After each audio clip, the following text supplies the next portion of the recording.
And if you guys know, or if you guys have seen a Costco or a Walmart get built in the last few years, you've got to look quickly, because you'll drive by one day and there's dirt, and the next day you'll drive by and they're built, right?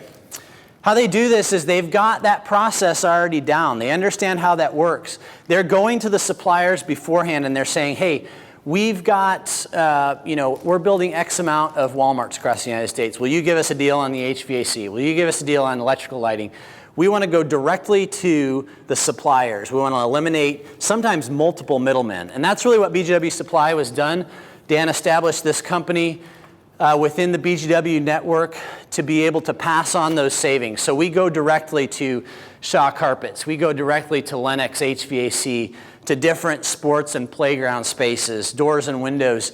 And we actually go ahead and bring them in, and we go meet with them and say, hey, we're building X amount. Can we get some savings buying directly and buying quantities here that begin to give savings that we can pass on to the client?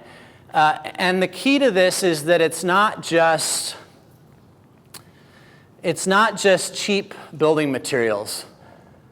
This idea of life cycle costs, first cost versus life cycle costs. What we really want to do is understand what the durability and quality of that product is. So we are not going to necessarily give you the cheapest product, but I can guarantee you that it'll be a product that's going to last, that's going to give you that life cycle cost average over the cost of that building. Construction costs are only 30 to 40% of the total cost of a 30-year period. Now you're saying, you're looking at me, and some of you have seen, you've gone through a charrette and you're building, it's going to be $3-4 million, and you're going, that's only 30%? Yeah, that's the case. So let's think about what we're putting into the buildings before, on the very beginning, right? So that we can save some of that cost and be stewards of that money that we're spending up front, because otherwise that money could end up being 40 to 50% over the life cycle of the building, right?